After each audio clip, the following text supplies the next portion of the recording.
தலைகளை தாழ்த்தி கர்த்தரை நோக்கி நாம் பார்ப்போம்.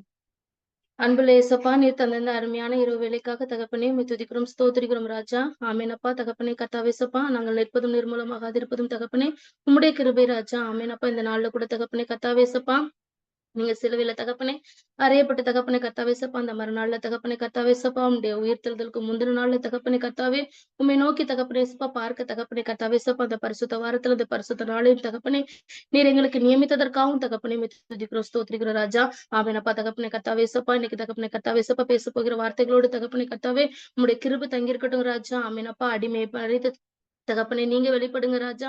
ஆமெனப்பா. தகப்பனே கர்த்தாவேசப்பா, வந்திருக்கிற ஒவ்வொருத்தரோடும் தகப்பனே கர்த்தாவேசப்பா இந்த வார்த்தைகள் பேசட்டும் ராஜா. அவர்களுடைய இருதயத்துக்கு தகப்பனே பிரயோஜனமுள்ள வார்த்தைகளாய் தகப்பனே கர்த்தாவே இருக்கட்டும் ராஜா.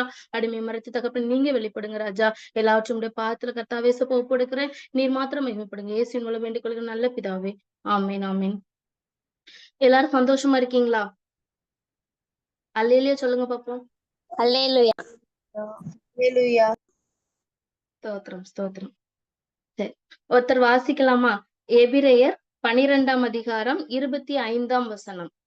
எபிரெயர் 12ஆம் அதிகாரம் 25ஆம் வசனம்.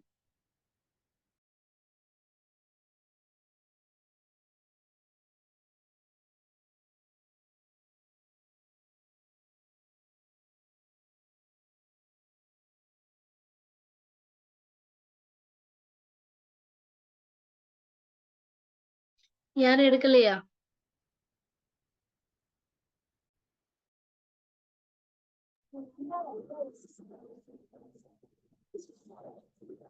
மோசேயும் நான் மிகவும் பயந்து. இல்லடா, எபிரெயர் 12ஆம் அதிகாரம் 25ஆம் வசனம். 25ஆம். நீங்கள் கொடுக்க மாட்டேன் என்று விலகாதபடி எச்சரிக்கையாயிருங்கள். ஏனெனில் பூமியிலே பேசினவருக்கு செவி கொடுக்க மாட்டான் என்று விலகினவர்கள் தப்பி போகாமல் இருக்க, பரலோகத்திலிருந்து பேசுகிறவரை நாம் விட்டு விலகினால் எப்படி தப்பிப்போம்? ஆமேன், ஆமேன், ஆமேன். பேசுகிறவருக்கு நீங்கள் செவி கொடுக்க மாட்டோம் என்று விலகாதபடி எச்சரிக்கையாயிருங்கள். ஏனெனில் பூமியிலே பேசினவருக்கு செவி கொடுக்க மாட்டோம் என்று விலகினவர்கள் தப்பி போகாமல் இருக்க, பரலோகத்திலிருந்து பேசுகிறவரை நாம் விட்டு விலகினால் எப்படி தப்பி போவோம்? பரலோகத்திலிருந்து பேசுகிறவரை நாம் விட்டு விலகினால் எப்படி தப்பி போவோம்? முதல்ல உள்ள பகுதி சொல்லுது, பேசுகிறவருக்கு நீங்கள் செவி கொடுக்க மாட்டோம் என்று விலகாதபடி எச்சரிக்கையாய் இருங்கள். அப்போ இதுல ஒரு 3 வார்த்தைகள் முடிஞ்சா நீங்க வேணா நோட்ஸ் பண்ணி எழுதி வச்சுக்கோங்க, உங்களுடைய விருப்பம். ஏன்னா இதுல ஒரு 3 வார்த்தைகளை கர்த்தர் ஏசப்பா சொல்றாங்க.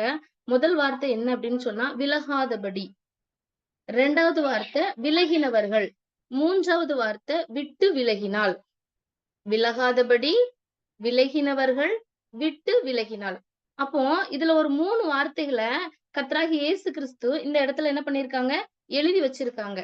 B careful, do not depart. விலகாதபடிக்கு எச்சரிக்கையா இருங்கள். விலகினவர்களுக்கு என்ன நடந்தது? அதாவது விலகினவர்கள் தப்பி போக என்ன பண்ணல? முடியல. அப்போ அது ஆண்டவருடைய சமூகத்தை விட்டு நம்ம இல்லைன்னா ஆண்டவருடைய வார்த்தையை விட்டு நம்ம விலகினா நம்ம எப்படி தப்பித்துக் கொள்ள முடியும்? விலகாதபடி எச்சரிக்கையா இருங்கள். விட்டு விலகினால் என்ன நடக்கும்? விலகினவர்களுக்கு என்ன நடந்தது? இந்த 3 காரியத்தை குறிச்சுதான் நம்ம என்ன பண்ண போறோம்? பார்க்க போறோம் இன்னைக்கு. மறுபடியும் இந்த வசனத்தை வாசிக்கிறேன். எபிரெயர் 12:25. பேசுகிறவருக்கு நீங்கள் செவி கொடுக்க மாட்டோம் என்று விலகாதபடி எச்சரிக்கையாயிருங்கள். ஏனெனில் பூமியிலே பேசினவருக்கு செவி கொடுக்க மாட்டோம் என்று விலகினவர்கள் தப்பி போகாமல் இருக்க, பரலோகத்திலிருந்து பேசுகிறவரை நாம் விட்டு விலகினால் எப்படி தப்பி போவோம்? சரி, இப்போ பூமியில இப்போ என்னது, நிறைய பேர் பேசுற சத்தங்கள் நம்ம கேட்கிறோம். அதாவது பைபிள்லயே ஒரு 5 கைண்ட்ஸ் ஆஃப் வாய்ஸஸ் என்ன பண்ணிருக்கு? பைபிள்ல வேதாகமத்துல சொல்லப்பட்டிருக்குது. அதாவது எதுன்னா பூமியிலே பேசக்கூடிய சத்தங்கள். நம்ம பைபிள்ல ஒரு 5 விதமான சத்தங்கள் இருக்குது. யாருக்காவது தெரியுமா? ஒரு 5 விதமான சத்தங்கள் சொல்லுங்க பாப்போம், வேதாகமத்துல இருக்கிறத.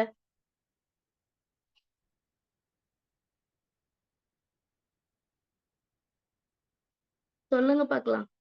யாருடைய சத்தம்லாம் இருக்குது? சும்மா சொல்லுங்கப்பா. கர்த்தருடைய சூப்பர். வேற?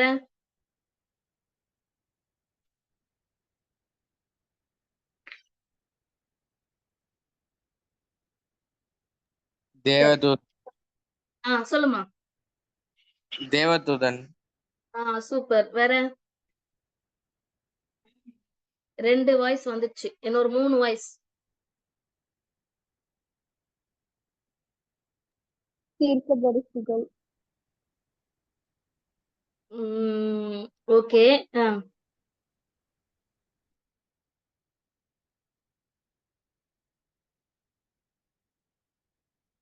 சரி. 5 விதமான சத்தங்கள் நான் சொல்லட்டுமா? ஃபர்ஸ்ட் தேவனுடைய சத்தம். 2வது பிசாசினுடைய சத்தம். 3வது மனுஷனுடைய சத்தம். 4வது மிருகங்களின் சத்தம். பைபிள்ல இருக்குது. கழுதை பேசினதா இருக்குது. சேவலோட சத்தம் கேட்கப்பட்டதா இருக்குது. 5வது வந்து வினோத சத்தங்கள். அதாவது தூதர்களோட சத்தம், எக்காள சத்தம், இந்த மாதிரியான ஒரு வினோத சத்தங்கள். அதான் 5 விதமான சத்தங்கள் என்னது? பூமியிலே பேசுகிற சத்தங்களாக நம்முடைய வேதாகமத்துல என்ன பண்ணிருக்கு? சொல்லப்பட்டிருக்குது. எதெல்லாம்? தேவனுடைய சத்தம், அதாவது காட்ஸ் வாய்ஸ். அடுத்து வந்து சேட்டன்ஸ் வாய்ஸ், பிசாசினுடைய சத்தம். ஹியூமன்ஸோட வாய்ஸ், அதாவது மனுஷனுடைய சத்தம். அனிமல்ஸோட வாய்ஸ், மிருகங்களின் சத்தம். ஸ்ட்ரேஞ்ச் வாய்ஸ், வினோத சத்தங்கள். அப்போ இந்த பூமியில கேட்கக்கூடிய சத்தங்கள் என்னது? நிறைய இருக்குது. இந்த பூமியில கேட்கக்கூடிய சத்தத்துக்கே நாம விலகி போயிட்டோம் அப்படின்னு சொன்னா, அந்த சத்தத்துக்கே நம்மளால என்ன பண்ண முடியல? தப்பி போக முடியல. அப்போ இதுக்கே பூமியில கேட்கக்கூடிய சத்தத்துக்கே நம்மளால தப்பி போக முடியல அப்படின்னு சொன்னா, பரலோகத்துல இருந்து வர சத்தத்துக்கு நம்ம அதை விட்டு விலகி போகும்போது நம்மால எப்படி தப்பிக்க முடியும்?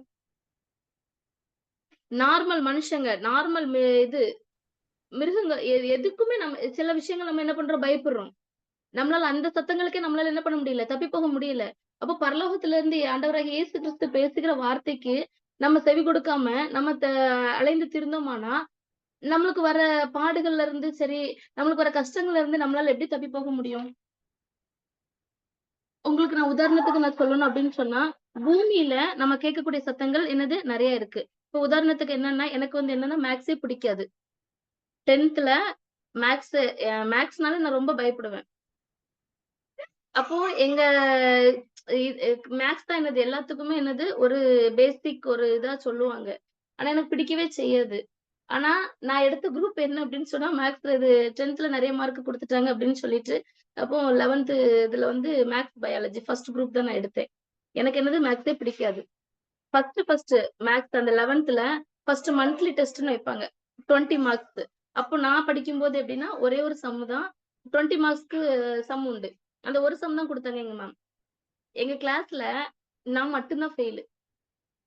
அந்த மேத்ஸ் குரூப்ல. எனக்கு அன்னைக்கு இந்த ரைட்ல கால் வந்து ஆட ஆரம்பிச்சுது அந்த எக்ஸாம்ல எனக்கு. வீட்ல அவ்ளோ திட்டு. எங்க அப்பா கிட்ட பயங்கரமா திட்டு. எங்க அப்பா குடிப்பாங்க. அன்னைக்கு பார்த்து பயங்கரமான திட்டு. அன்னைக்கு ஆட ஆட ஆரம்பிச்ச காலு இன்ன வரைக்கும் என்ன பண்ணுது? அது ஆடிக்கிட்டே இருக்குது. அப்போ இந்த அப்ப எங்க மேம் பேசின வார்த்தைகள், எங்க அப்பா பேசின வார்த்தைகள், அதுல இருந்து என்னால என்ன பண்ண முடியல? விடுபட்டு வர முடியல. இவ இதுலயே வந்து என்ன பண்ணல? ஒழுங்கா படிக்கல. இதுக்கப்புறம் இன்னும் 12த் வரை இருக்குது. இவ எப்படி மார்க் எடுப்பா? அப்போ பூமியில மனுஷங்க பேசுற சத்தத்தையும் என்னால என்ன பண்ண முடியல? கேட்க முடியல. ஆனா, அதுக்கப்புறம் நான் என்ன பண்ணேன்? நான் எந்த மத்த சப்ஜெக்ட்ஸும் நான் படிக்கிறேனோ இல்லையோ, மேத்ஸ மட்டுமே நான் படிப்பேன். 11த், 12த். அப்ப என் கூட படிக்கிற பசங்கலாம் சொல்லுவாங்க, நாங்கலாம் வந்து என்ன பண்றோம், நாங்க மேத்ஸ் எடுக்கல. நாங்க அவங்கலாம் என்ன பண்ணாங்க, நாங்க ஒரு 6 பேரு. அதுல 3 பேர் என்ன பண்ணாங்க, கம்ப்யூட்டர் சயன்ஸ். நாங்க 3 பேர் மேத்ஸ் குரூப். அதுல எனக்கு மேத்ஸ் வராது. அப்ப நாங்கலாம் என்ன பண்ணோம், கம்ப்யூட்டர் இன்ஜினியர் ஆவோம் அப்டின்ட்டு அவங்கலாம் சொல்லுவாங்க. ஆனா கடைசில பார்த்தா, எனக்கே என்ன அப்டின்னா 11த், 12த் ஃபுல் அண்ட் ஃபுல் என்னது மேத்ஸ். அப்போ நம்ம கம்ப்யூட்டர் கோர்ஸ் எடுத்தோம்னா, நம்மளுக்கு என்ன என்ன வராது, மேத்ஸ் வராது. ஏன்னா இவங்களுக்கு வரலல்ல. அதனால மேத்ஸ் வராதுன்னு நெனச்சு நான் என்ன பண்ணேன், பிசிஏ கம்ப்யூட்டர் சயன்ஸ் நான் எடுத்தேன். ஆனா என்ன எதுவோ தெரியல எனக்கு 2 செமஸ்டர் ஃபுல்லாவே என்னது மேத்ஸ் அந்த ஸ்டாட். எனக்கு அப்படியே தூக்கம் வரும் எனக்கு. என்னால என்ன பண்ண முடியல? தப்பிச்சு போக முடியல. அந்த மேத்ஸ் சப்ஜெக்ட்ல இருந்து என்னால என்ன பண்ண முடியல? தப்பிச்சு போக முடியல. இன்னொன்னு நீங்க பார்த்தீங்க அப்படின்னு சொன்னா, பிசிஏல வந்து பேசிக் அதாவது அதுக்கான எலிஜிபிள் என்னன்னா மேத்ஸ் குரூப் தான். ஃபர்ஸ்ட் குரூப் தான் அதுக்கு எலிஜிபிளே அது. ஆனா என்னால அதுல இருந்து என்ன பண்ண முடியல? தப்பிச்சே போக முடியல. இன்னொன்னு என்னன்னா, எங்க அண்ணன் சொல்லுவாங்க. 2011ல நான் என் படிப்ப நான் டிகிரி முடிச்சேன். எல்லாரும் எம்சிஏ போட்டாங்க. என்னால நான் போட முடியல. அப்ப எங்க அண்ணன் சொன்னாங்க ஒரு வார்த்தை. நீ இப்ப படிக்கலன்னா உன்னால அத கன்டின்யூ பண்ணவே முடியாது. நீ அதுல வந்து தொடர்ந்து படிக்கவே முடியாது அப்படின்னு சொன்னாங்க. இல்ல அதெல்லாம் என்ன அப்படியா? அதெல்லாம் நான் படிச்சுருவேன் அப்படின்னு சொல்லிட்டு ஒரு இதுல இருந்தேன். நீங்க என்ன நினைப்பீங்கன்னு தெரியல. 10 இயர்ஸ் அப்படியே இது. எதுவுமே நான் படிக்கல. ஆனா அதுக்கப்புறம் நான் பிஎட் பண்ணும்போது 10 இயர்ஸ் எனக்கு இது இருக்கு. இடைவெளி இருக்குது எனக்கு. நான் படிக்கும்போது எனக்கு அப்படியே பிளாங்க்கா இருந்துச்சு எல்லாமே. அப்ப நான் என்ன பண்ணேன், எனக்கு அப்பவும் இங்கிலீஷ் கொஞ்சம் நல்ல நாலேட்ஜ்ல இருந்தது எனக்கு. அந்த 10 இயர்ஸ் எனக்கு கேப் விழுந்தது. சுத்தமா என் வாயிலருந்து என்ன வரல, இங்கிலீஷ் வரவே இல்ல. என்னால இங்கிலீஷ் பேசுறதுக்கு பயந்தேன். அப்பவும் எங்க சார் என்ன சொன்னாங்க, "நீ வந்து ஃபர்ஸ்ட் குரூப் இது மேஜர் இது படிக்கும்போது நீங்க என்ன பண்ணுங்க, இங்கிலீஷ்ல படிங்க." இல்ல, நான் மத்த ஒரு 5 சப்ஜெக்ட்ஸ்க்காக நான் தமிழ்ல தான் படிப்பேன்னு சொல்லி எடுத்தேன். ஆனா நான் படிச்சது எது, இங்கிலீஷ்ல தான் நான் கம்ப்யூட்டர் கோர்ஸ் முடிச்சேன். ஆனா எனக்கு என்னது லாஸ்ட் செகண்ட் இயர்ல அந்த லாஸ்ட் செம்ல நாங்க என்ன பண்ணணும், 11த், 12த்துக்குள்ள அந்த கம்ப்யூட்டர் சயன்ஸ்ல உள்ளது அந்த அந்த பாடத்த தான் நாங்க எழுதணுமே எக்ஸாம்ல. எனக்கு அதுல இருக்க எதுவுமே எனக்கு புரியல. சுத்தமா அப்படியே இருக்கு. தமிழ் புரியவே இல்ல. அப்போ அன்னைக்கு எங்க அண்ணன் சொன்னான், "நீ விட்டுட்டேன்னா உன்னால படிக்க முடியாதுன்னு." என்னால அதுல இருந்து எழும்பவே முடியல. அப்போ பூமியில மனுஷங்க பேசுற பேச்சுக்கே நம்மளால என்ன பண்ண முடியல, விட்டு விலகி போக முடியல. அப்போ பரலோகத்துல இருந்து வர சத்தத்துக்கு நம்மளால அதுக்கு அத விட்டு நம்ம வந்து விலகணும்னா, அப்ப நம்ம எப்படி தப்பிக்க முடியும்? அதாவது எங்க அண்ணன் பேச்ச கேட்டிருந்தேன்னா, நான் அத கன்டின்யூ பண்ணி என்னோட லைஃப் வேற மாதிரி மாறி இருந்திருக்கலாம். மேபி. நான் அத விட்டதுனால, இப்ப வரைக்கும் எனக்கு இங்கிலீஷ் பேச முடியல. கிண்டர் கார்டன்ல போய் என்னால போய் நிக்க முடியல. ஒரு டீச்சரா என்னால போய் நிக்க முடியல. அப்போ பூமியில இருந்து வர சத்தத்துக்கு என்னால என்ன பண்ண முடியல, இப்ப வரைக்கும் விலகி போக முடியல. இன்னொரு எக்ஸாம்பிள் எடுத்துக்கிட்டீங்க அப்படின்னு சொன்னா, எங்க ஊர் பக்கம்.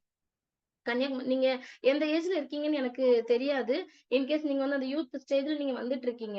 அப்போ ஒரு ஒரு பிரதர், நல்லா தெரிஞ்ச பிரதர். அவங்க வந்து என்ன அப்டின்னா, நைட் டியூட்டி பார்த்துட்டு அதாவது இந்த சில இடத்துல வந்து கன்னியாகுமரியில வந்து இந்த எஸ்கார்ட் எல்லாம் வொர்க் பண்ணுவாங்க. அந்த போலீஸ் அந்த மாதிரி ஒரு இதுல. அப்போ அவங்க வொர்க் பண்ணிட்டு இருக்கும்போது நைட் எல்லாம் கண் முழிச்சு அவங்க அந்த பிரதர் வந்து வேல பார்த்துருக்காங்க. என்ன பண்றாங்க, அங்க போய் வீட்டுக்கு போயி அவங்க வந்து ரெஸ்ட் எடுக்கக்கூடிய டைம்ல அவங்க ஃப்ரெண்ட் வந்து என்ன பண்றாங்க, கால் பண்றாங்க. "மாப்பிள நீ சீக்கிரமா என்ன பண்ற?" ஏன்னா கன்னியாகுமரி பாஷை உங்களுக்கு தெரிஞ்சிருக்கும்னு நெனைக்கிறேன். நம்ம ஊர் திருநெல்வேலி சைடு பாஷைலாம். "நீ சீக்கிரம் வந்துரு, சீக்கிரம் வந்துருன்னு" சொல்லி ஃபோன் பண்ணவும், அவர் என்ன பண்ணிட்டாரு, அங்க இருந்து அப்பதான் அவங்க அம்மா சாப்பாடு போட்டுட்டு இருக்காங்க. சாப்ட்டுட்டு என்ன பண்றாங்க, சாப்பிடாமயே அத வச்சுட்டு கெளம்பிர்றாங்க. அப்ப அவங்க அம்மா அ 3 டைம்ஸ் அவங்கள வந்து என்ன பண்றாங்க, எச்சரிக்கிறாங்க. "தம்பி நீ வந்து என்ன பண்ணு, இப்பதான் வந்திருக்க, சாப்ட்டுட்டு நீ தூங்கி ரெஸ்ட் எடுத்துட்டு நீ என்ன பண்ணு, சாயங்காலமா போய் உன் ஃப்ரெண்ட பாருப்பா" அப்படின்னு சொல்லி அவங்க அம்மா சொன்னாங்க. 3 தடவ அவங்க அம்மா சொன்னாங்க. ஆனா அந்த சகோதரர் என்ன பண்ணல, அந்த பிரதர் கேட்கல. இங்க இருந்து போற வழியில என்ன பண்ணுச்சு, அவங்களுக்கு ஆக்சிடென்ட் ஆயிடுச்சு. ஒரு ஃபோன் அவங்க வீட்டுக்கு வருது. "வாங்க, ஆசாரிப்பள்ளம் ஹாஸ்பிட்டலுக்கு நீங்க வாங்க. இந்த மாதிரி உங்க பையன் என்ன பண்ணிட்டான், இறந்துட்டான்." போஸ்ட்மார்டம் ரிப்போர்ட்ல என்னதுன்னா, உங்க பையன் மூளை சாவு அடைஞ்சு என்ன பண்ணிட்டான், இறந்துட்டான் அப்படின்னு வந்தது. எதனால? அவங்க தூங்காததுனால. வீட்டுக்கு வந்தோனே அவங்க அம்மா சொல்லி அழுதாங்களாம். 3 தடவ நான் உன்ன எச்சரிச்சேனே! நீ போகாதன்னு நான் சொன்னனே! நீ ஏன் கேட்கல? அப்படின்னு சொல்லி. அப்ப பூமியில கேட்கக்கூடிய சத்தத்துக்கே நம்மளால என்ன பண்ண முடியல? தப்பிக்க முடியல. நம்மளுக்கும் வீட்ல என்ன பண்றாங்க? பேரண்ட்ஸ் இருக்காங்க. பூமியில கேட்கக்கூடிய சத்தங்கள்ல ஒண்ணு பேரண்ட்ஸோட சத்தமும். நீ சாப்பிட்ட தட்ட நீ எடுத்துட்டு போய் கிளீன் பண்ணு. நீ படுத்து உறங்குன பெட்ட நீ கிளீன் பண்ணு. நீ அரேஞ்ச் பண்ணி வையி. உன் ட்ரெஸ் அரேஞ்ச் பண்ணு. காலையில இருந்து பைபிள் வாசி. ஜெபம் பண்ணு. எங்க போனாலும் ஜெபம் பண்ணிட்டு போ. தகாத நட்புகள் கூட போகாத. இந்த நேரத்துல நீ வீட்டுக்கு வா. படி, எழுது. எவ்வளவோ சத்தங்கள் கேக்குது. நம்ம அத காது குடுத்து நம்ம கேட்கிறோமா? ஏன்னா, இந்த வாலிப வயசு இந்த ஸ்டேஜ்ல வந்து நெறைய சத்தங்களுக்கு நம்ம என்ன பண்ண முடியாது. அத செவி குடுக்கவே மாட்டோம் நம்மளுக்கு. கேட்க முடியாது. அப்படிதான் இருக்கும். இவங்க என்ன சொல்றாங்க? நம்ம என்ன கேட்கிறது? ஆனா, அந்த மாதிரி நம்ம பூமியில கேட்கக்கூடிய சத்தங்களுக்கு நம்ம செவி கொடுக்காம போகும்போது, அதுக்கான பக்க விளைவுகள் எப்படி இருக்குது? ரொம்ப மோசமானதா இருக்குது. பேரண்ட்ஸ் அவங்க சொல்றத கண்டிப்பா கேட்கணும். நம்ம நல்லதுக்காக தான் சொல்லுவாங்க. கேட்கணும். சர்ச்சுல பாஸ்டர் சொல்றத கேட்கணும். சண்டே கிளாஸ் டீச்சர் சொல்றத கேட்கணும். யூத்ல உள்ளவங்க சொல்றத கேட்கணும். பெரியவங்க சொல்றதுக்கு கீழ்ப்படியணும். கையில வேதாகமம் இருக்கு நம்மளுக்கு. நெறைய நல்ல நல்ல விஷயங்கள் சொல்றாங்க. அநேக காரியங்கள் கர்த்தர் நம்மளுக்கு எழுதி குடுத்திருக்காங்க. அந்த வார்த்தைகளுக்கு நம்ம என்ன பண்ணணும்? கீழ்ப்படிஞ்சு நடக்கணும். அப்போ பூமியில பேசுற சத்தத்துக்கே நம்ம செவிகொடாம போகுறதுனால தான் என்ன பண்ணுது? இவ்ளோ பக்க விளைவுகள் நம்மளுக்கு என்னது? வருது. இப்போ பரலோகத்துல இருந்து பேசுகிறவருடைய சத்தத்துக்கு நம்ம விலகுனா, நம்ம எப்படி தப்பிச்சு போவோம்? இன்னைக்கு இந்த யூத் மீட்டிங்ல வந்த உங்க எல்லாரையும் பார்த்து கர்த்தர் என்ன சொல்றாங்க அப்படின்னு சொன்னா, டூ நாட் டிபார்ட். விலகாதபடி எச்சரிக்கையா இருங்கள். கர்த்தருடைய சத்தத்துக்கு விலகாதபடி எச்சரிக்கையா இருங்கள். நம்ம பேரண்ட்ஸ் நமக்கு சொல்றாங்களா, நல்ல நல்ல விஷயங்களை சொல்றாங்களா, அந்த வார்த்தைகளுக்கு விலகாதபடி நீங்க என்ன பண்ணுங்க, எச்சரிக்கையா இருங்க. இப்ப இருக்கிற ஜெனரேஷனுக்கு என்ன பிரச்சனைனா, விலகி ஓடுறது என்னது, பயங்கர இன்ட்ரெஸ்ட். யாராவது அட்வைஸ் பண்ண வந்துட்டாங்கன்னு வைங்களேன், we want to run away from them. அந்த இடத்துல இருந்து நம்ம எப்படி நம்ம ஓட போறோம்? ஐயோ வந்துட்டாங்க, ஐயோ அந்த காதை கடிக்க வந்துட்டாங்க, ரம்ப மாதிரி இழுப்பாங்க. ஓ இது வந்து தெரியாம மாட்டிக்கிட்டோமே, ஐயோ எப்படா தப்பிச்சு போறோம். இந்த மாதிரி நம்ம என்ன பண்ணுவோம், சிந்திப்போம். நீ என்ன படிக்க போறன்னு சொல்லி கேட்டாலே என்ன பண்ணுவோம், அந்த இடத்த விட்டு என்ன பண்ணிடுவோம், ஓடிடுவோம். அதனாலதான் இந்த மாதிரி ஒரு கூட்டத்தை பத்தி தான் ஆண்டவர் என்ன சொல்றாங்க அப்படின்னு சொன்னா, இவங்கெல்லாம் யாரா, விலகி ஓடுவதற்கு முயற்சி எடுக்கிறவங்க. அதனாலதான் கர்த்தர் என்ன பண்ணாரு, அந்த 3 வார்த்தைகள் என்ன பண்ணாரு, கர்த்தராகிய இயேசு கிறிஸ்து பயன்படுத்தினார். விலகாதபடி எச்சரிக்கையா இருங்கள், விலகினவர்கள் தப்பி போகாமல் இருக்க நீங்களும் விட்டு விலகினால். எப்படி, விலகாதபடிக்கு எச்சரிக்கையா இருங்கள், விலகினவர்கள் தப்பி போகாமல் இருக்க நீங்களும் விட்டு விலகினால் எனிதிங் கேன் ஹேப்பன். எது வேண்டுமானாலும் என்ன பண்ணலாம், நடக்கலாம். அது எந்த மாதிரியான முடிவானாலும் இருக்கலாம், எந்த மாதிரியான பக்க விளைவா கூட இருக்கலாம். இப்போ ஃபெயில் ஆனவங்களுக்கு தான் என்னது, அந்த ஃபெயில் ஆனவங்களோட வலி தெரியும். பாஸ் பண்ணவனுக்கு ஃபெயில் ஆனவங்களோட வலி தெரியாது. இன்னொன்னு எடுத்துக்கிட்டீங்க அப்படின்னு சொன்னா, ஃபர்ஸ்ட் பெஞ்ச்ல இருக்கவங்களால லாஸ்ட் பெஞ்ச் ஸ்டூடெண்ட்ஸ் என்ன பண்ண முடியாது, புரிஞ்சிக்கவே முடியாது. ஃபர்ஸ்ட் பெஞ்ச்ல இருக்கிறவங்க ஒவ்வொரு சப்ஜெக்ட்டுக்கும் ஒவ்வொரு நோட்டு போடுவாங்க. ஆனா லாஸ்ட் பெஞ்ச்ல இருக்கவங்க எல்லாத்தையும் ஒரே நோட்ல தான் எழுதுவாங்க. 5 சப்ஜெக்டும் ஒரே நோட்ல. ஃபர்ஸ்ட் பெஞ்ச்ல இருக்கவங்க கொஸ்டின் எழுதுறதுக்கு, ஆன்சர் எழுதுறதுக்கு, கொஸ்டின் எழுதுறதுக்கு ஒரு பென்னு, ஆன்சர் எழுதுறதுக்கு ஒரு பென்னு, கோடு போடுறதுக்கு ஒரு பென்னு. ஆனா லாஸ்ட் பெஞ்ச்ல இருக்கிறவங்க எல்லாத்துக்கும் ஒரே பென்னு தான். கோடு, ரோடு எல்லாமே ஒரே பென்ல போட்டு முடிச்சிருவாங்க.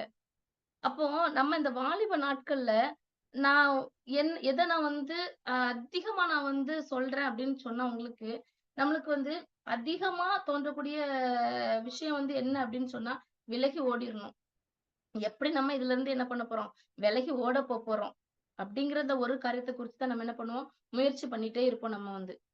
அது அட்வைஸா இருக்கட்டும், இல்ல வந்து சர்ச்சு விஷயங்களா இருக்கட்டும், இந்த இடத்துக்கு போ, இந்த சண்டே கிளாஸ்க்கு போ, இத பண்ணு, அத பண்ணு அப்படின்னு சொல்லி நம்மளுக்கு நிறைய விஷயங்கள் சொல்லும்போது, அந்த கர்த்தருக்குள்ள இருக்கிறவங்க எல்லாம் நமக்கு சொல்லும்போது நம்ம என்ன பண்ணுவோம், இத போட்டு நம்ம செய்யணுமா அப்படின்னு சொல்லி என்ன பண்றோம், நம்ம வந்து விலகி போகிறதுக்கு தான் என்ன பண்ண போறோம், நம்ம வந்து விலகி போறதுக்கு தான் நம்ம என்ன பண்ணிட்டு இருக்கோம், முயற்சி எடுத்துக்கிட்டே இருக்கோம். அப்போ ஏதாவது ஒண்ணுல இருந்து நம்மளுக்கு இதுல இருந்து என்ன பண்ண, ஒரு ரிலீஃப் கிடைச்சா போதும்பா. இதோ ஐயோ இந்த 12th வரைக்கும் படிச்சு இந்த ஸ்கூல் லைஃப் வரைக்கும் தான் இவங்க சொல்றதெல்லாம் கேட்கணும். காலேஜ் லைஃப் போயிட்டா நம்ம இவங்க சொல்றதெல்லாம் கேட்கவே வேண்டாம். அடுத்து காலேஜ் லைஃப்ல இருந்து யோசிப்போம். வேலைக்கு போயிட்டோம்னா நம்ம பெத்தவங்க சொல்றதை கேட்க வேண்டாம். நம்ம சம்பாதிச்சு நம்ம கையில நம்ம நிக்கலாம் அப்படின்னு நம்மளுக்கு நினைக்கட்டும். அப்போ இதுக்கு சொல்றாங்க, அதுக்கு படி நம்ம கீழ்ப்படியணும் அப்படிங்கறத நம்ம சிந்திச்சு பார்க்கவே மாட்டோம். இதுல இருந்து நம்ம எப்படி ஓடலாம்? உதாரணத்துக்கு எடுத்துட்டீங்க அப்படின்னு சொன்னா, என் பையன் சேட்டை பண்ணான்னு சொல்லிட்டு அந்த புங்க மரம் பெரம்பு வச்சு நான் அடிச்சேன். அவன் என்ன தெரியுமா சொன்னான்? சின்ன பையன் தான். 1ஆம் கிளாஸ் தான் படிக்கிறான். என்ன சொன்னான்? இந்த மரம் இருக்க போய் தானே நான் இந்த இந்த கொம்பு இருக்க போய் தானே அடிக்கிற. அப்ப நாங்க மரமே இருக்குன்னேன். அவன் என்ன சொன்னான்? அந்த மரத்தையே நான் வெட்டி போட்டுருவேன். அப்புறம் நீ எப்படி அடிக்கிறன்னு பார்க்கலாம். 1ஆம் கிளாஸ் படிக்கிற பையன் சொல்றான். ஏன் நம்ம தப்பு பண்ணனால தானே அம்மா அடிச்சாங்க அப்படிங்கிறத அவன் சொல்லல. இந்த மரத்தையே நான் வெட்டி போட்டுருவேன், நீ எப்படி அடிப்பேன்னு கேட்டான். இதே மாதிரி தான் நம்மளும் இருக்கோம். நிறைய விஷயங்கள்ல. இது இருந்தா தானே நீங்க சொல்லுவீங்க. அதுக்காக வீம்புக்காக நம்ம நிறைய காரியங்கள் பண்ணுவோம். நம்மள கஷ்டப்பட்டு ஒரு இடத்துல கொண்டு இருக்க வச்சுட்டாங்க அப்படின்னு சொன்னா, வேண்டாத வெறுப்புக்கு நம்ம அந்த இடத்துல உட்கார்ந்திருப்போம். மேபி நீங்க எல்லாருமே, நான் விசுவாசிக்கிறேன். எல்லாரும் இன்ட்ரெஸ்ட்டா தான் அந்த இடத்துல நீங்க வந்து இந்த யூத் மீட்டிங் அட்டெண்ட் பண்றீங்க அப்படின்னு நான் விசுவாசிக்கிறேன் கர்த்தருக்குள்ளாக. சில பேர புடிச்சு இருத்தி கொண்டு வைப்பாங்க. நீ கண்டிப்பா நீ கேட்டுதான் ஆகணும் அப்படின்னு கொண்டு வந்து வர வைப்பாங்க. இப்படி ஒரு கூட்டம் இருக்கும்போது, இன்னொரு கூட்டத்த பத்தி நான் என்ன பண்றேன் உங்களுக்கு சொல்றேன். எபிரெயர் 11ஆம் அதிகாரம் 35ஆம் வசனம். யாராவது வாசிங்க. எபிரெயர் 11ஆம் அதிகாரம் 35ஆம் வசனம்.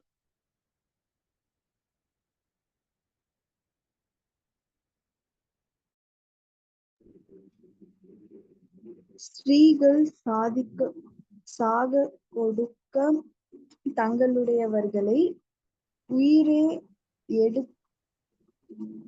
உயிரோடு எழுந்திருக்க பெற்றார்கள்.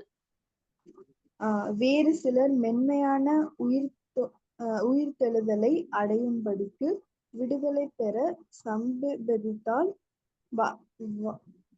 வாதிக்கப்படார்கள். ஸ்திரீகள் சாக கொடுத்த தங்களுடையவர்களை உயிரோடு எழுந்திருக்க பெற்றார்கள். வேறு சிலர் மேன்மையான உயிர்த்தெழுதலை அடையும்படிக்கு விடுதலை பெற சம்மதியாமல் வாதிக்கப்பட்டார்கள். அப்ப விடுதலை பெறது யாருக்கு தான் பிடிக்காது? எல்லாத்துக்குமே பிடிக்கும். ஒரு ரிலீஃப் அவங்களுக்கு தேவைப்படுது.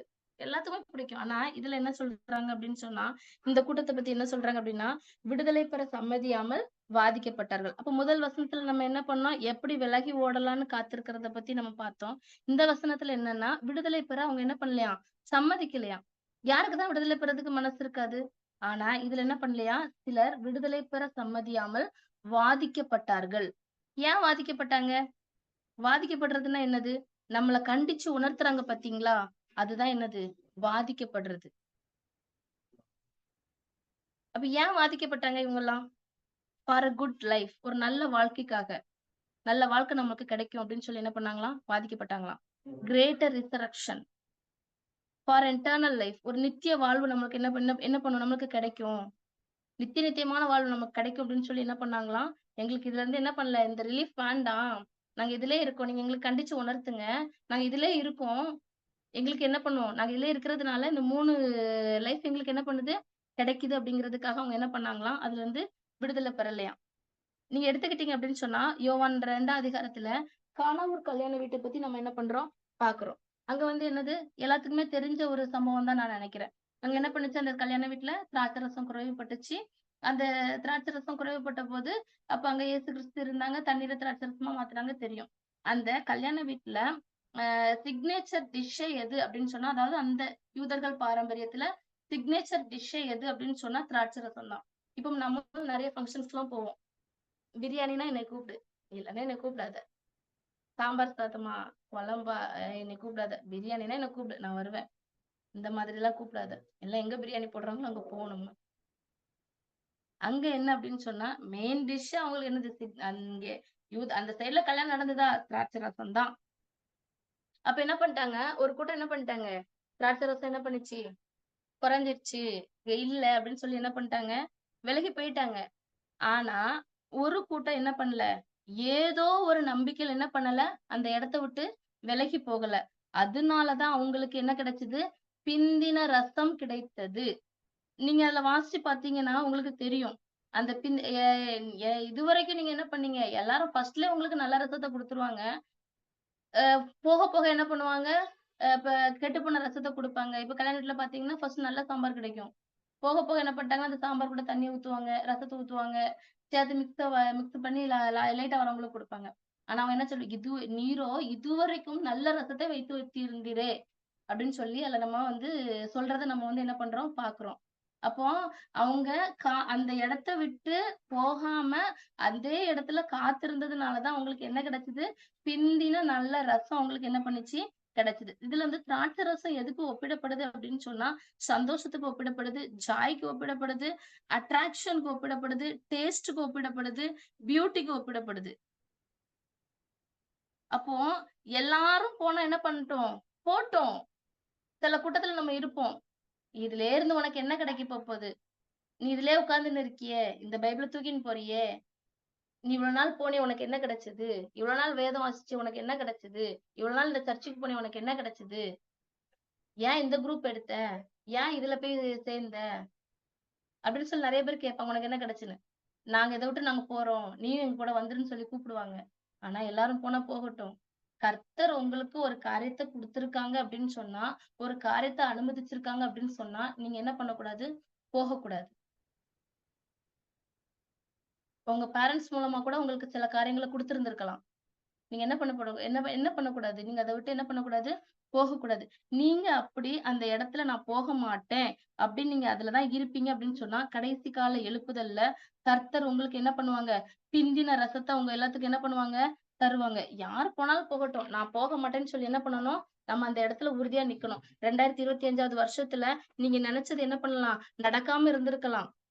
ஆனா நீ என்ன பண்ணக்கூடாது? இந்த இடத்த விட்டு என்ன பண்ணக்கூடாது? போகக்கூடாது. உனக்காக ஒருவர் என்ன பண்ணுவாரு? தண்ணீரை ரசமாக்கி உனக்கு என்ன பண்ணுவாரு? மகிழ்ச்சி உனக்கு என்ன பண்ணுவாரு? தருவாரு. ஆனா, அங்க எல்லாத்துக்குமே தெரியும். அந்த இடத்துல திராட்சை ரசம் கிடையவே கிடையாதுங்கிறது தெரியும். ஆனாலும் என்ன பண்ணாங்க? அது நெறைய பேர் என்ன பண்ணிட்டாங்க, அதுல இருந்து அந்த விலகி போயிட்டாங்க. ஆனா, விலகி ஏன் அந்த தண்ணீர கர்த்தர் வந்து இயேசு கிறிஸ்து வந்து திராட்சை ரசமா மாத்துனாங்க?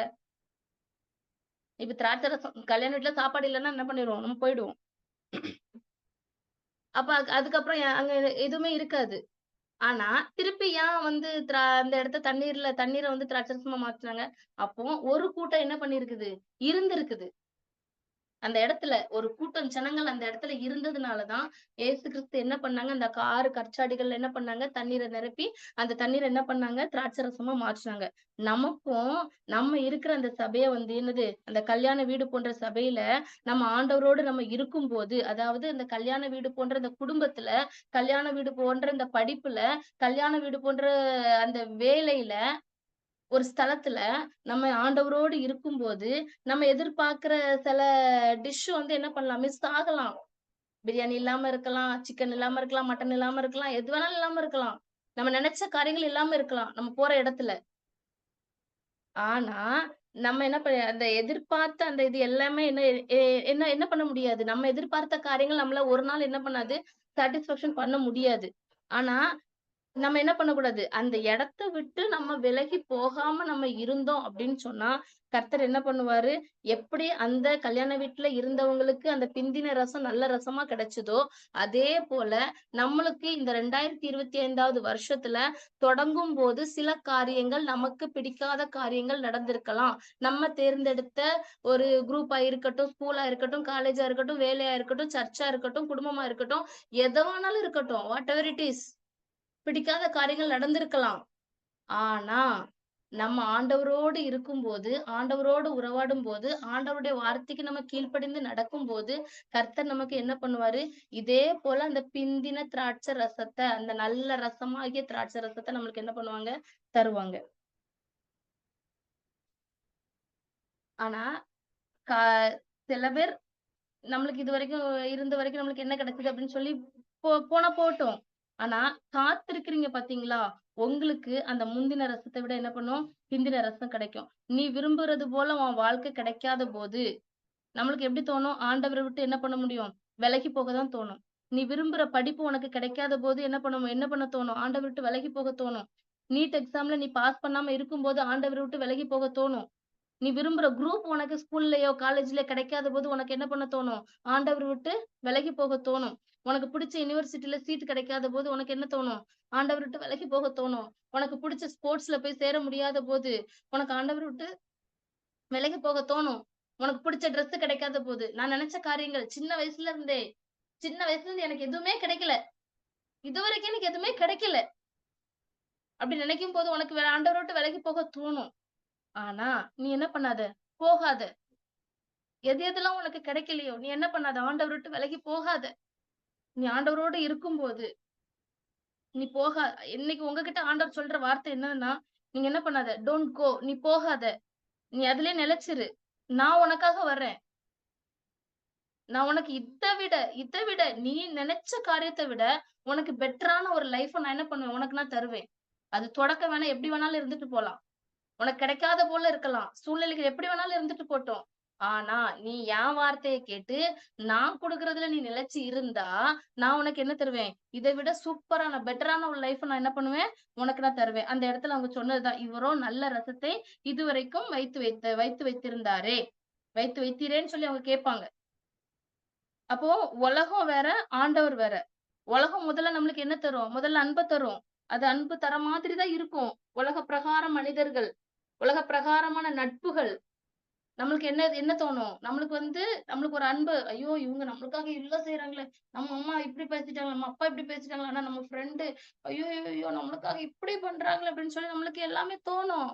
ஆனா, போக போக தான் அந்த அன்பு வெறுப்பா போக முடியும். ஆனா, ஆண்டவர் தர்றதுல ஃபர்ஸ்ட்டு என்ன என்ன இருக்கும்? ஆண்டவர் நம்மளுக்கு வெறுப்ப தர்ற மாதிரி தான் இருக்கும். ஆனா, அது படிப்படியா நம்ம போகும்போது, அது முடிவுல நம்மளுக்கு என்ன பண்ணுமாம்? நித்திய மகிழ்ச்சிய என்ன பண்ணுமாம்? தரும். அது. அப்போ நம்ம எதிர்பார்க்கிறது போல நடக்கல அப்படிங்கிறது நம்ம எதிர்பார்க்கிறது நடக்கல அப்படின்ட்டு இருக்கிற சமயத்துல நம்ம என்ன பண்ணிடக்கூடாது, விலகி போயிடக்கூடாது. நினைச்ச படிப்பு கிடைக்கல, ஸ்போர்ட்ஸ்ல சேர முடியல, சின்ன வயசுல இருந்து நம்ம ஆசைப்பட்டதுக்கு நடக்கல, இப்படிலாம் இருக்கும்போது என்ன பண்ணிடக்கூடாது, போயிடக்கூடாது. ஏசப்பா நான் என்ன பண்றேன், நான் வெயிட் பண்றேன், நான் இங்கதான் இருப்பேன் அப்படின்னு நீங்க மட்டும் இருந்து பாருங்களேன். உண்மையிலே உங்க படிப்பா இருக்கட்டும், உங்க வேலையா இருக்கட்டும், ஏன்னா நீங்க எந்தெந்த ஏஜ்ல இருக்கீங்கன்னு எனக்கு தெரியாது. உங்க படிப்பு காரியங்களா இருக்கட்டும், உங்க வேலையான வேலை காரியங்களா இருக்கட்டும், உங்க ஸ்போர்ட்ஸ் காரியங்களா இருக்கட்டும், நீங்க என்னென்ன காரியங்கள் நீங்க நினைச்சிருக்கீங்களோ, அதுல எல்லாத்துலயும் கர்த்தர் தமக்கு சித்தமானத உங்களுக்கு தந்து, அதுல உங்கள என்ன பண்ணுவாரு, மேன்மைப்படுத்துவார் உங்களுக்கு. ஒரு பாடல் மட்டும் பாடலாமா? உம்மை அல்லாமல் எனக்கு யாருண்டு, உம்மை அல்லாமல் எனக்கு யாருண்டு, உம்மை அல்லாமல் எனக்கு யாருண்டு, உம்மை அல்லாமல் எனக்கு யாருண்டு, என் இயேசையா அல்லேலூயா, என் இயேசையா அல்லேலூயா, என் இயேசையா அல்லேலூயா, என் இயேசையா அல்லேலூயா, என் சிநேகமும் நீரே,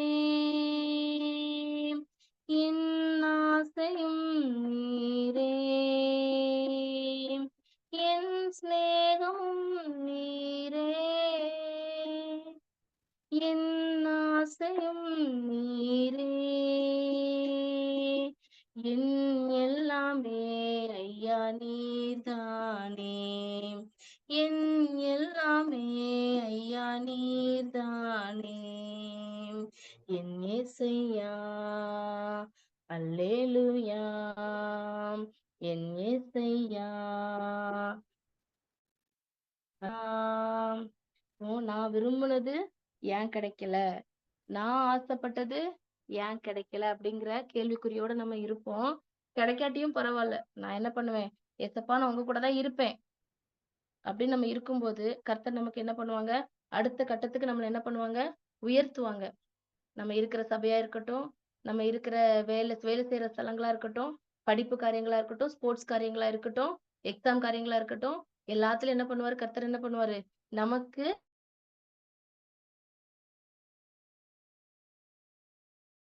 மாட்டேன், இது எனக்கு புரியல அப்படின்னு சொல்லி இருந்தாலும், கர்த்தர் உனக்கு இந்த குரூப்பை தான் கொடுத்திருக்காரு அப்படின்னு நினைச்சாரு அப்படின்னு சொன்னா, கர்த்தர் கண்டிப்பா என்ன பண்ணுவார், உன்னை உயர்த்துவாரு. ஃபர்ஸ்ட் எக்ஸாம்ல தான் நான் ஃபெயில் ஆனேன், அந்த மேக்ஸ் குரூப். மத்த எதுலயுமே என் வாழ்க்கையில நான் படிச்சு முடிக்கிற வரைக்கும் நான் எதுலயுமே நான் ஃபெயில் ஆனதே கிடையாது. எந்த ஒரு அரியரும் கிடையாது.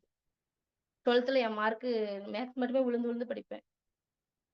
Out of 200 to 160 160 out of 200.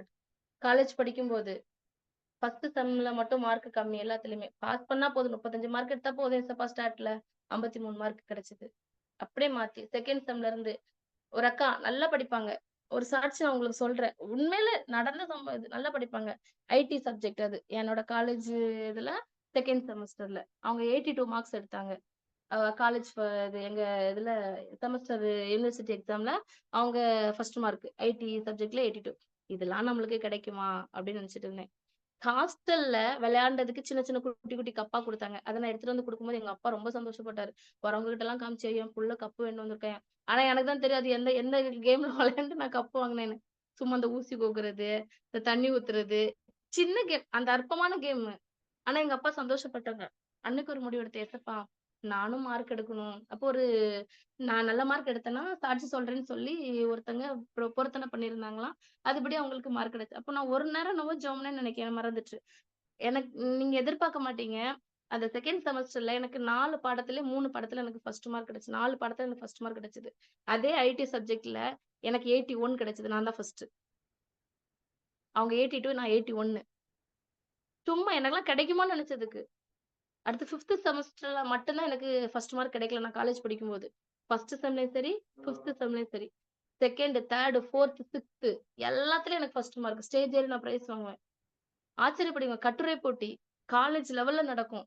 அந்த என் ஹோல் காலேஜ் ரெகுலர்ஸ்லாம் ஒரு இது நாங்க செல்ஃப் இது பிஎட் படிக்கிற அக்காலாம் வந்து எழுதுனாங்க. எங்க பக்கத்துல இருந்து. அப்படி ஸ்கெட்ச் வச்சு கோடு போட்டாங்க. வந்தது போனது எல்லாம் சூப்பரா ஐயோ! நம்மளுக்கெல்லாம் எங்க கிடைக்க போகுது.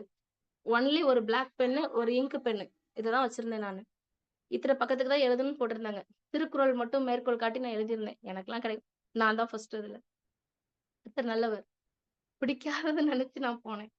ஆனா, அதிலேயே நான் இருக்கும்போது, கர்த்தர் என்ன பண்ணாரு என்னைய, அதுல உயர்த்தினாரு. நான் காலேஜ் முடிச்சு நான் வரும்போது, டிஸ்டிங்ஷன்ல நான் பாஸ் பண்ணி வெளில வந்தேன்.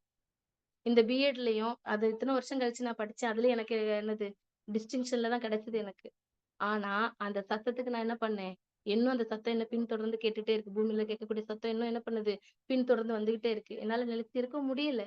ஒரு கட்டத்துல ஒரு இதுல என்னது, நான் அதுல அந்த பிசிஏ அத நான் கன்டின்யூ பண்ணி நான் வந்திருந்தேன் அப்படின்னு சொன்னா, கண்டிப்பா கர்த்தர் என்ன உயர்த்தி இருந்திருப்பாங்க. உண்மையில நான் இப்ப வரைக்கும் நான் யோசிப்பேன் நான் அத. நம்ம ஏன் படிக்காம விட்டோம். எல்லாருமே என் கூட படிச்சவங்க எல்லாமே மாஸ்டர் டிகிரி பண்ணிட்டாங்க. என்னால பண்ண முடியல. கர்த்தர அந்த சத்தத்த கேட்டு நான் உட்கார்ந்து இருந்திருக்கணும். ஒரு ஒரு உண்மையான ஒரு சாட்சியா நான் உங்க முன்னாடி நான் நிக்கிறேன். கர்த்தர் பேசுவாரு. நம்ம அனுதினமும் இந்த வார்த்தை, இந்த பைபிள் எடுத்து நம்ம வாசிக்கும்போது, அந்த வார்த்தை மூலமா கர்த்தர் பேசுவாரு. இந்த இடத்துக்கு நம்ம போணும்னு நெனச்சிருக்கோமா? இல்ல இந்த ஃபிரெண்ட்ஸ் கூட பேசணும்னு நெனச்சிருக்கோமா? அதுல பேசிருவாரு. நீ பேசு, பேசாத. இந்த இடத்துக்கு போ, போகாத. இத செய்யு, செய்யாத. கீழ்ப்படி. இந்த மாதிரியான வார்த்தைகள் பேசாத. இத பண்ணாத, அத எல்லாத்தையுமே இத பண்ணு. அப்படிங்கிறத கர்த்தர் என்ன பண்ணிருவாரு, இந்த வேதத்த நம்ம டெய்லி வாசிக்கும்போது கர்த்தர் பேசிருவாரு.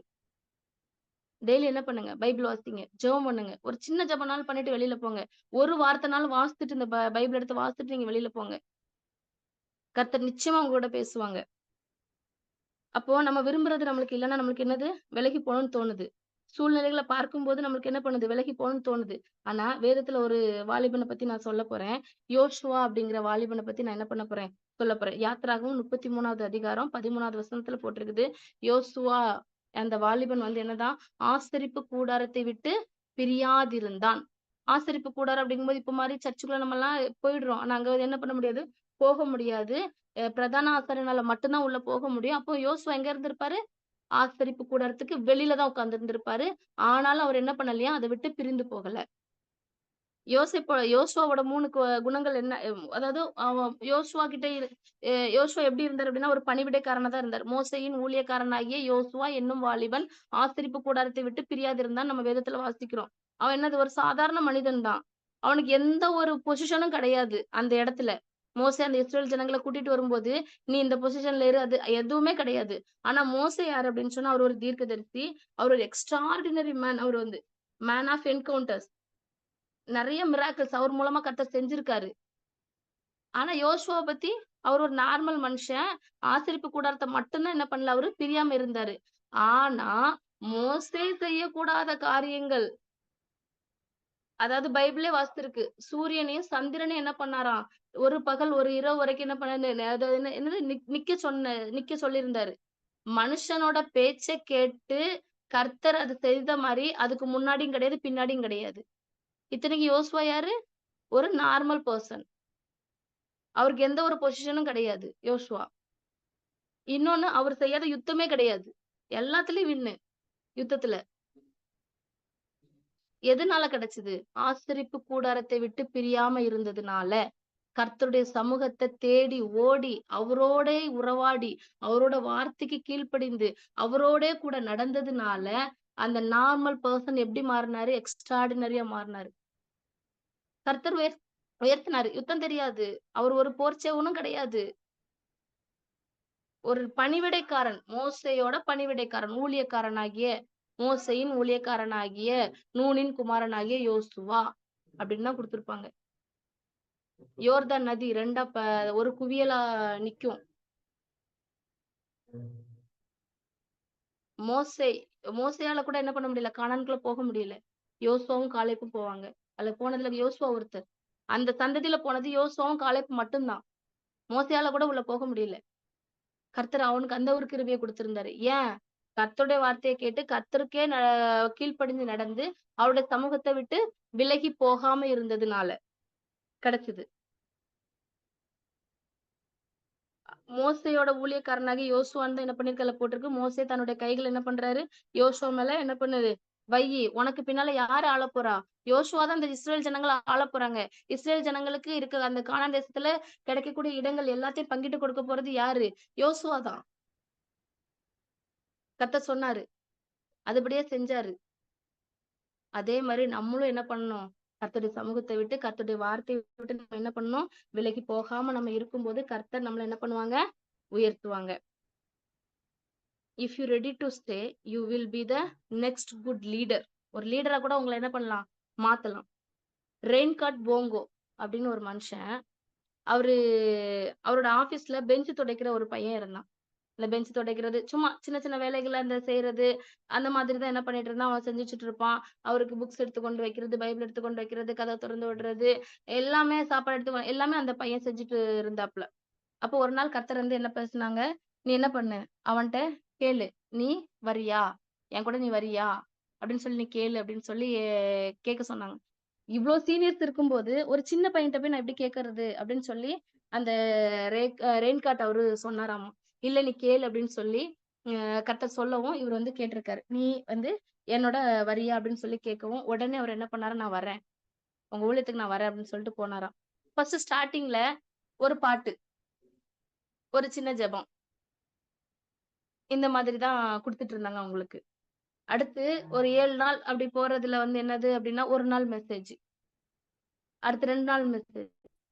அதுக்கப்புறம் 3 நாள் மெசேஜ். அதுக்கப்புறம் அதுல 7 நாள் மீட்டிங் இருக்குதுன்னா, 6 நாளும் இவரு தான் மெசேஜ் குடுப்பாரு. அந்த பையன். 1 நாள் மட்டும் தான் அந்த ரெயின் கோட் குடுப்பாரு. அதுக்கப்புறம் காலம் போக போக, அவரு என்ன பண்ணுவாரு, "நான் வரல. அந்த பையன் வருவான். என் பையன் வருவான். அந்த பையன் வருவான்." அப்படின்னு சொல்லி அத மாத்துனாங்க. அப்போ பெஞ்ச் துடைக்கிற வேல தானே, இந்த வேல தானே, இவருக்கு கீழ தானே நான் இருக்கேன்னு சொல்லி அந்த பையன் என்ன பண்ணல, அத விட்டு விலகி ஓடல. அதிலேயே இருந்ததுனால தான் கர்த்தர் என்ன பண்ணாரு, அவர் ஒரு பெரிய ஊழியக்காரர மாத்துனாரு. அவர் பேரு தான் டேனியல் கொலாண்டோ. அப்போ நம்மளும் கிடைக்கக்கூடியதுல கிடைக்கிறத வச்சு நம்ம என்ன பண்ணணும், சந்தோஷமா இருக்கும்போது, கர்த்தருடைய சமூகத்துல நம்ம ஆனந்தமா இருக்கும்போது, அவருடைய வார்த்தைக்கு கீழ்ப்படிஞ்சு நடக்கும்போது, நம்மள என்ன பண்ண முடியும்? கர்த்தர் நம்மள என்ன ஒரு லீடர்ஷிப்பா நம்மள என்ன பண்ணுவாரு? ஒரு லீடர்ஷிப் கூட நமக்கு தரலாம். நம்மள ஒரு தலைமையா மாத்தலாம். நமக்கு கீழ நெறைய பேர தரலாம். சண்டே கிளாஸ் நடத்துறதுக்கா இருக்கட்டும், வாலிப கூட்டத்த நடத்துறதா இருக்கட்டும், வாலிபர்களுக்கு மெசேஜ் சொல்றதா இருக்கட்டும், சண்டே கிளாஸ் பிள்ளைங்களுக்கு மெசேஜ் சொல்றதா இருக்கட்டும். அநேகர நம்ம கர்த்தருடைய வழிக்கு திருப்புறவர்களா கர்த்தர் என்ன பண்ணுவாரு? நம்ம ஒவ்வொருத்தரையும் என்ன பண்ணுவாரு? மாத்துவாரு. ஏன் விலகக்கூடாதுன்னு ஏசப்பா சொல்றாங்க அப்படின்னு சொன்னா, உங்களோட வாய்ப்பு என்ன பண்ணுது? வந்துகிட்டே இருக்குது. அதனால நீ என்ன பண்ணாத? நீ உனக்கு கிடைச்ச இந்த வாழ்க்கைய விட்டுட்டு நீ என்ன பண்ணிறாத? விலகி ஓடுறாத அப்படின்னு என்ன பண்றாரு? ஆண்டவர் சொல்றாரு. அப்போ நம்மளும் என்ன பண்ணணும்? கர்த்தருடைய வார்த்தைய விட்டு, கர்த்தருடைய சமூகத்த விட்டு, நம்ம வந்து என்ன பண்ணணும்? அத வந்து உறுதியா நம்ம வந்து பிடிச்சுக்கிடணும் அத. கர்த்தர் குடுக்குறாரு, ஒரு எச்சரிக்கையான வார்த்தைகள குடுக்குறாரு அப்படின்னு சொன்னா, அத விட்டு அத நம்ம என்ன பண்ணிறக்கூடாது? ஈஸியா எடுத்துக்கிடக் கூடாது. பேரண்ட்ஸ் சொல்றாங்களா? அத கவனமா நம்ம கேட்டு நடக்கணும். அதே நம்ம என்ன பண்ணிறக்கூடாது? ஈஸியா எடுத்துறக்கூடாது. இதுதானே பரவால்ல பாத்துக்கலாம். அடுத்த டைம் பாத்துக்கலாம். அடுத்த டைம் பாத்துக்கலாம். ஏன்னா நம்மளுக்கு இப்பவேவா டைம் வந்துருச்சு. காலம் சமீபமா இருக்கிறது. சுவிசேஷம் சொல்லணும். எல்லாருமே சுவிசேஷம் சொல்லணும். நீங்க பெற்றுக்கொண்ட அந்த அன்ப மற்றவங்களுக்கும் சொல்லணும். உங்க ஸ்கூல்ஸ்ல, காலேஜ்ல மத்த எவ்வளோ பிள்ளைங்க படிக்கிறாங்க. அந்த பிள்ளைங்களுக்கு சொல்லணும். ஏசப்பா உன்னையும் நேசிக்கிறாரு அப்படின்னு சொல்லலாம். அந்த ஒரு வார்த்தை சொன்னா போதும். நீ ஜெபம் பண்ணு. உனக்காக நான் ஜெபம் பண்றேன் அப்படின்னு சொல்லி நம்ம பேசும்போது கர்த்தர் என்ன பண்ணுவாராம்? நமக்கான காரியங்கள நான் என்ன பண்ணுவாரு? நம்ம கேட்காமயே என்ன பண்ணுவாங்க? கர்த்தர் நமக்காக வந்து என்ன பண்ணுவாங்க? செய்வாங்க. அப்போஸ்தலர் 1வது அதிகாரம் 5வது வசனத்துல இந்த ஒரே ஒரு வசனம் மட்டும். எருசலேமை விட்டு நீங்க என்ன பண்ணாதீங்க? விலகி போகாதீங்கன்னு சொல்லியிருப்பாங்க. சீஷர்கள குறிச்சு. அப்போ நம்மளும் என்ன பண்ணணும்? விலகி போகாம இருக்கணும். அப்போஸ்தலர் 16வது அதிகாரம் 26 முதல் 28 வசனத்துல பவுலும் சீலாவும் என்ன பண்ணியிருப்பாங்க? சிறைச்சாலையில அடைச்சு போட்டிருப்பாங்க. அவங்க துதிச்சு பாடும்போது சிறைச்சாலை கதவுகள்லாம் என்ன பண்ணும்? அந்த பூமி அதிர்ந்து அந்த சிறைச்சாலை கதவெல்லாம் திறந்துரும். ஆனா, அதுல இருந்து என்ன பண்ணுவாங்க? அந்த திறந்த உடனே அந்த சிறைச்சாலைக்காரனுக்கு எப்படி தெரியும் அப்படின்னு சொன்னா, இவங்க எல்லாரும் என்ன பண்ணிட்டாங்க? ஓடிட்டாங்க. நம்ம இனிமே உயிரோட இருக்கக்கூடாதுன்னு சொல்லி என்ன பண்ணுவாரு? தன்னைத்தானே என்ன பண்ணுவாரு? கொல்றதுக்கு தன்னைத்தானே வெட்டிக்கிறதுக்கு போவாரு. ஆனா, அவங்க எல்லாம் என்ன பண்ணுவாங்க? "நீ என்ன பண்ணிறாத உன்ன? நீ வெட்டிடாத. நாங்க எல்லாரும் எங்க போகல. நாங்க எங்கேயுமே போகல. நாங்க இங்க தான் இருக்கோம். நாங்க எங்கேயுமே போகல. கதவு திறக்கப்பட்டுச்சு. விடுதலை கிடைச்சுது. ஆனா அவங்க போகல." அவங்க போகாம இருந்ததுனால, அந்த சிறைச்சாலைக்காரனோட உயிர் தப்பிச்சுது. சிறைச்சாலைக்காரன் ரட்சிக்கப்பட்டான். சிறைச்சாலைக்காரனோட குடும்பமும் என்ன பண்ணுச்சு? ரட்சிக்கப்பட்டுச்சு. அப்போ நாமளும் விலகி போகாம, இருந்தோம் அப்படின்னு சொன்னா, நம்மை கொண்டு கர்த்தர் பெரிய ரட்சிப்பை என்ன பண்ணுவாங்க? கட்டளையிடுவாங்க. அது தன்னோட சொந்த குடும்பத்துக்காக கூட இருக்கலாம். நம்மளோட உறவினர்களோட குடும்பத்துக்காக இருக்கலாம். நம்ம ஃப்ரெண்ட்ஸோட குடும்பமா இருக்கலாம். நம்ம பேசுறவங்களோட குடும்பமா இருக்கலாம். நம்ம சர்ச்சுல உள்ளவங்களோடதா இருக்கலாம். எது வேணாலும் இருக்கலாம். நம்ம விலகி போகாம இருந்தோம்னா, கர்த்தர் நம்மை கொண்டு என்ன பண்ணுவாரு? ஒரு பெரிய ரட்சிப்பை என்ன பண்ணுவாங்க? கட்டளையிடுவாங்க. இன்பத்திலும் நீரே, துன்பத்திலும் நீரே, இன்பத்திலும் நீரே, துன்பத்திலும் நீரே, யோம் வேளையும் ஐயா நீதானே, யோம் வேளையும் ஐயா நீதானே, உம்மை அல்லாமல் எனக்கு யாருண்டு, உம்மை அல்லாமல் எனக்கு யாருண்டு, உம்மை அல்லாமல் எனக்கு யாருண்டு, உம்மை அல்லாமல் எனக்கு யாருண்டு, என் யேசய்யா அல்லேலூயா, என் யேசய்யா அல்லேலூயா, என் யேசய்யா அல்லேலூயா, என் யேசய்யா அல்லேலூயா. அப்படியே தலைகளை தாழ்த்தி ஒரு நிமிடம் ஜெபிப்போம். அன்புள்ள இயேசப்பா, நீர் கொடுத்த அந்த நல்ல வார்த்தைக்காக தகப்பனே உமக்கு நன்றி செலுத்துகிறோம் அப்பா. அப்பா தகப்பனே, பூமியில கேட்கிற சத்தத்துக்கே நாங்க விலகி போனோமானா தகப்பனே கர்த்தாவே, அதனுடைய பக்க விளைவுகள் எவ்வளவா இருக்கிறது ராஜா. அப்போ பரலோகத்திலிருந்து தகப்பனே, நீர் சொல்லும்போது தகப்பனே உம்முடைய வார்த்தைக்கு நாங்கள் கீழ்ப்படியாம ஓடினால் தகப்பனே, அதற்கான தகப்பனே கர்த்தாவே ஸ்தப்பா விளைவுகள் எவ்வளவு பயங்கரமாக இருக்கும் அப்பா. ஆமென் அப்பா. அப்படியாய் தகப்பனே கர்த்தாவே ஸ்தப்பா எங்களுடைய பிள்ளைகள் விலகி போகாதபடிக்கு தகப்பனே, நீர் கொடுக்கிற வார்த்தைக்கு தகப்பனே சப்பா, உம்முடைய சமூகத்துக்கு தகப்பனே கர்த்தாவே சப்பா, விலகி போகாதவர்களாய் தகப்பனே சப்பா, எப்பொழுது உம்மோடு உறவாடி கொண்டிருக்க தகப்பனே, எந்த சூழ்நிலை வந்தாலும் அது கஷ்டமானாலும் சரி, துன்பமானாலும் சரி, ஆமெனப்பா தகப்பனே கர்த்தாவே சப்பா, எப்படிப்பட்ட பாடுகளாய் நிறைந்த வாழ்க்கையானாலும் சரி அப்பா, ஆமெனப்பா நாங்கள் தகப்பனே கர்த்தாவே சப்பா, அந்த இம்மையில வரக்கூடிய தகப்பனே கர்த்தாவே சப்பா, அந்த தகப்பனே சப்பா, அந்த தகப்பனே சப்பா காரியங்களுக்காக நாங்கள் விலகி போய்விடாதபடி தகப்பனே, எப்பொழுதும் உம்மை உறுதியாக பிடித்துக் கொண்டவர்களாய் தகப்பனே நின்று தகப்பனே கர்த்தாவே, நீர் எப்படி அந்த பிந்தின நல்ல ரசத்தை தகப்பனே கர்த்தாவே நீர் வைத்து வைத்திருந்தீரோ ராஜா, அதுபோல தகப்பனே கர்த்தாவே நீர் வரும்போது தகப்பனே கர்த்தாவே சப்பா, நீர் மத்திய ஆயத்துல வரும்போது, ஓ கர்த்தாவே சப்பா, எங்களுக்காக நீர் வைத்திருக்கிற அந்த நல்ல ரசத்தை நாங்கள் பெற்றுக்கொள்ள, அந்த நித்திய நித்தியமான வாழ்வை நாங்கள் பெற்றுக்கொள்ள அப்பா நீர் உதவி செய்யுங்க ராஜா. வந்திருக்கிற ஒவ்வொரு பிள்ளைகளின் தகப்பனே நீர் ஆசீர்வதிங்க, ஆசீர்வதிங்க, ஆசீர்வதிங்க ராஜா. கேட்ட வார்த்தைகள் தகப்பனே கர்த்தாவே சப்பா, ஆமெனப்பா தகப்பனே சப்பா, வழி இருக்காமையோ தகப்பனே கர்த்தாவே சப்பா, கற்பாறையான நிலத்திலோ தகப்பனே கர்த்தாவே, அப்பா முள்ளுள்ள இடங்களில் தகப்பனே சப்பா, விதைக்கப்பட்ட விதையா இல்லாதபடி தகப்பனே, நல்ல நிலத்துல விழுந்த விதைகளாய் தகப்பனே சப்பா, அந்த பிள்ளைகள் 30, 60, 100 பலன் எட்டும்படியான கிருபையை தகப்பனே நீர் கொடுப்பீராக ராஜா. ஆமெனப்பா அவருடைய குடும்பங்களை ஆசீர்வதிங்க, குடும்பத்தின் தேவைகளை சந்திங்க, பிள்ளைகளோட படிப்பு தேவைகளை சந்திங்க. ஆமெனப்பா தகப்பனே ஒவ்வொரு காரியங்களையும் தகப்பனே கர்த்தாவே உமக்கு சித்தமானபடி தகப்பனே கர்த்தாவே பிள்ளைகளோட வாழ்க்கையில தகப்பனே நிறைவேற்றி கொடுக்கும்படியா நாங்கள் ஜெபிக்கிறோம் ராஜா. பிள்ளைகளோட போக்கின் வரத்திலும் தகப்பனே கர்த்தாவுடைய கரம் கூடவே இருக்கட்டும் ராஜா. ஆமெனப்பா நீர் பாதுகாத்து வழிநடத்துங்க. எல்லா காரியங்களும் உடைய பாதத்துல இருக்கு. நீர் மாத்திரம் மகிமைப்படுங்க. இயேசுவின் மூலம் வேண்டிக் கொள்ளுங்க நல்ல பிதாவே. ஆமென், ஆமென், ஆமென், ஆமென்.